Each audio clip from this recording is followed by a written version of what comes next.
essa dívida, pedir que o Senhor possa rapidamente, sem desejar extrapolar já no carinho e da paciência do Senhor, que o Senhor pudesse fazer uma oração a todos nós que vamos continuar nesta caminhada, para que com as palavras daqueles que têm o poder e o dom, mas acima de tudo as credenciais do Senhor, para que possam nos dar a energia, nos dar o sentimento de que a caminhada é árdua, mas é vitoriosa com as bênçãos do Senhor.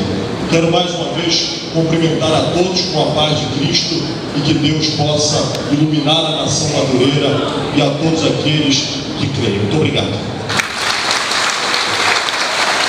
Convido a todos a se passarem de pé. Vamos fazer uma oração pelo ministro, pelo deputado federal, deputado estadual, prefeito e por toda a equipe que estão nos acompanhando, que já estão à frente, pelas aeronaves que os conduzem, os carros, pedindo a Deus a proteção, porque é uma jornada intensa.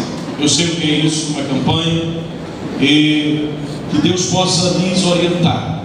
Eu não tenho dúvida, aqui do meu lado está o próximo governador do estado do Pará. Não é o futuro, é o próximo.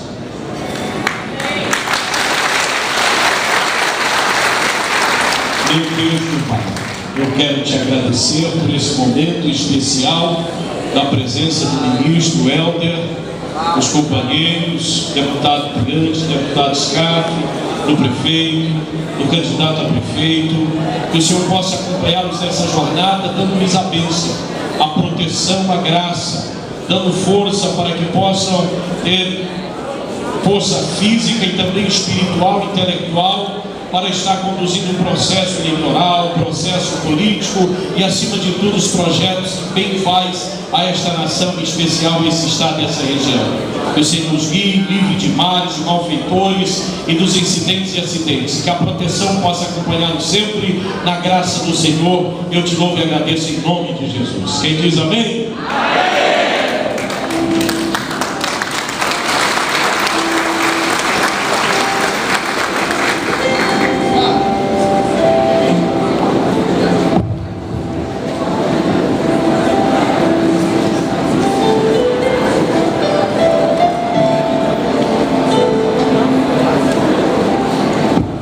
A mesma comissão conduz o ministro até a saída.